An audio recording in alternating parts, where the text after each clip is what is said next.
नमस्कार साथियों। इस समय जो जियो पॉलिटिक्स है बहुत ही कॉम्प्लिकेट और इंटरेस्टिंग हो रखी है। वजह है ट्रंप ने जब टैरिफ लगाए तो चीन ही वो ऐसा देश था जिसने ट्रंप की भाषा में जवाब दिया।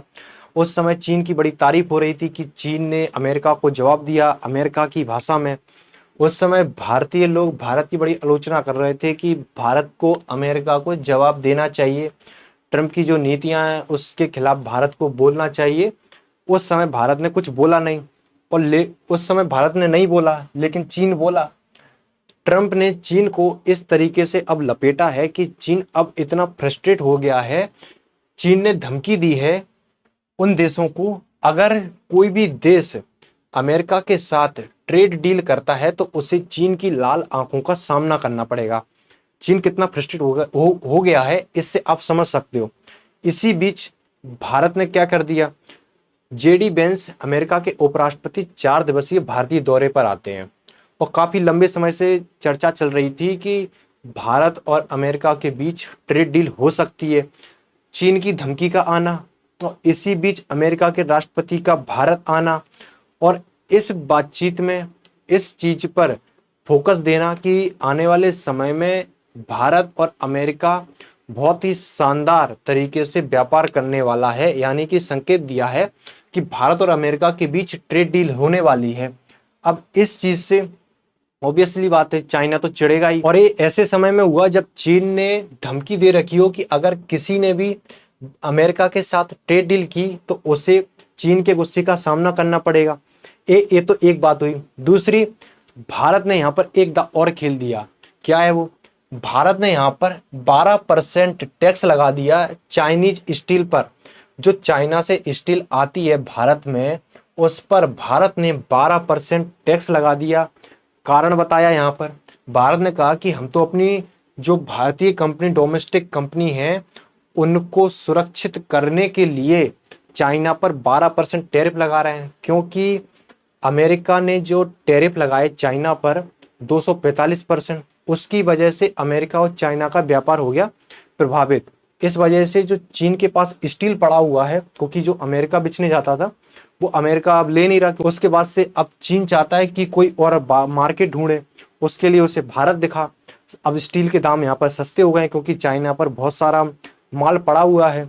सस्ता स्टील जो भारत में आ रहा था उसको रोकने के लिए भारत ने 12% टैरिफ लगा दिए। इससे क्या हो रहा था, भारतीय कंपनियों को नुकसान उठाना पड़ रहा था, क्योंकि चाइना से सस्ता स्टील और फिर भारतीय कंपनियों को इस चीज का नुकसान उठाना पड़ रहा था। वित्त मंत्रालय की अधिसूचना में कहा गया कि 200 दिनों तक यह टैक्स प्रभावी रहेगा। कारण वही था कि सस्ता स्टील। भाई रंजन धर, director and vice president Arcelor Mittal Nippon steel, इन्होंने कहा कि जो डोमेस्टिक स्टील कंपनियां हैं उनको इस तरीके का संरक्षण की जरूरत थी।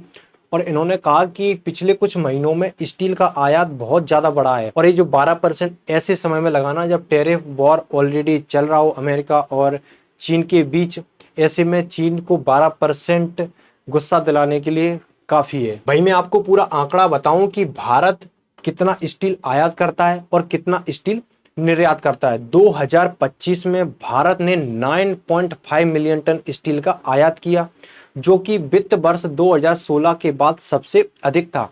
वित्त वर्ष 2016 और वित्त वर्ष 2025 के बीच जो औसत हम आयात करते थे स्टील का वो लगभग 7 मिलियन टन के आसपास रहता था। लेकिन 2025 में जो 25 की अभी शुरुआती हुई है इसमें 15% की बढ़ोतरी देखी गई और 9.5 मिलियन टन का स्टील का हमने आयात किया।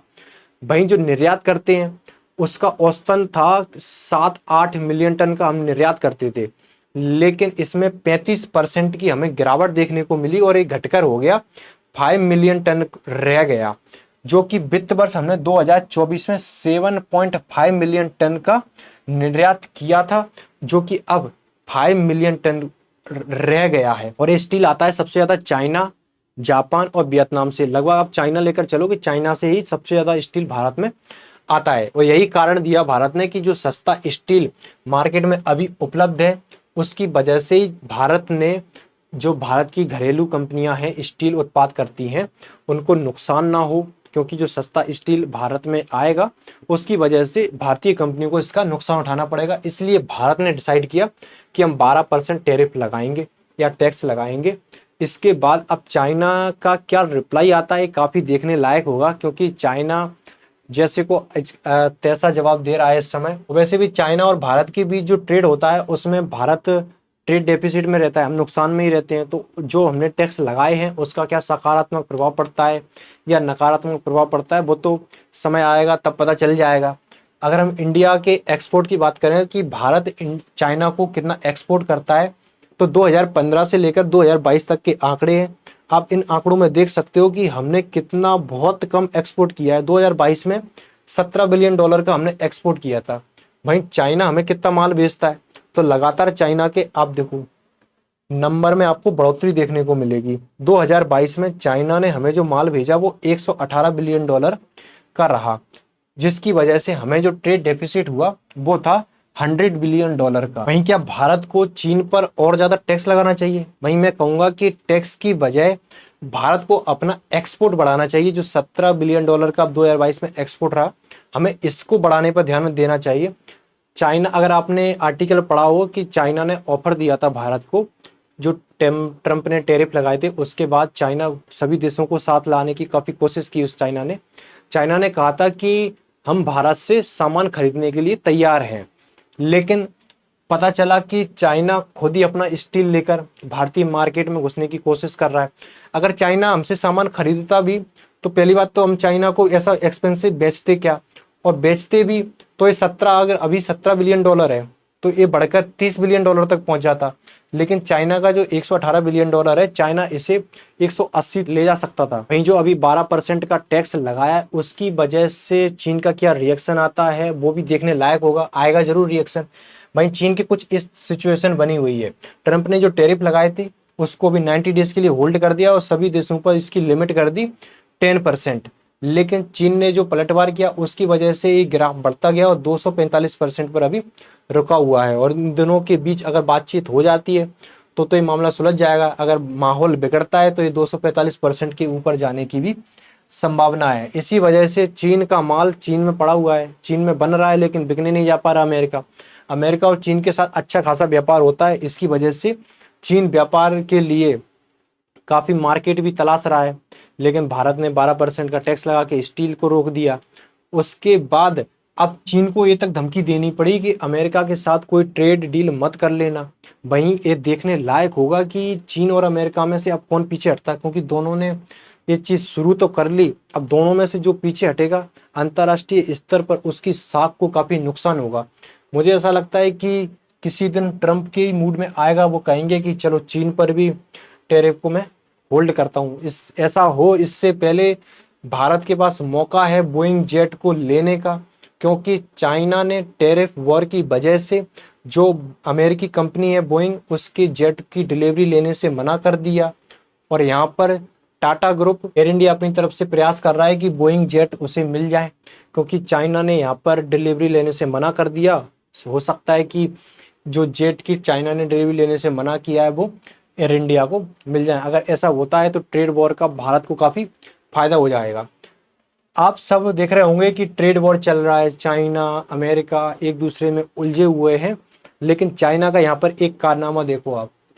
हेडलाइन बनती है कि चाइना 2050 में जी रहा है।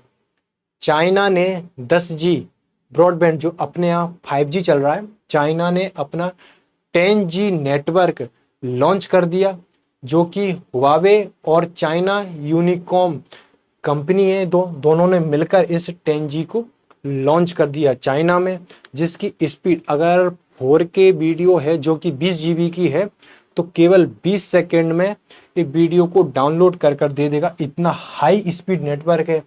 सभी लोग टेरिफ वॉर में उलझे हुए हैं, लेकिन चाइना अपनी ओर प्रकृति को बरकरार रखे हुए हैं। इसी बीच एक बड़ी अपडेट थी जो कि मैंने आपको बता दी है। वहीं टेक्नोलॉजी के मामले में चाइना का अभी कोई तोड़ नहीं है, बाकी अमेरिका को भी चाइना की ज़रूरत है। एकदम से चाइना का अल्टरनेटिव लाना अमेरिका के लिए भी अभी पॉसिबल नहीं है। तो बीच में आपको ऐसी खबर भी मिलेगी कि चाइना और अमेरिका ने बैठकर बात कर ली और ये मामला पूरा सुलट गया। बाकी मैंने आपको बता दिया कि भारत ने जो 12% का टैक्स लगाया है वो क्यों लगाया है, ये पूरी अपडेट थी। बाकी आपको वीडियो अच्छा लगा हो तो लाइक कर देना और चैनल को सब्सक्राइब कर देना। Thank you so much.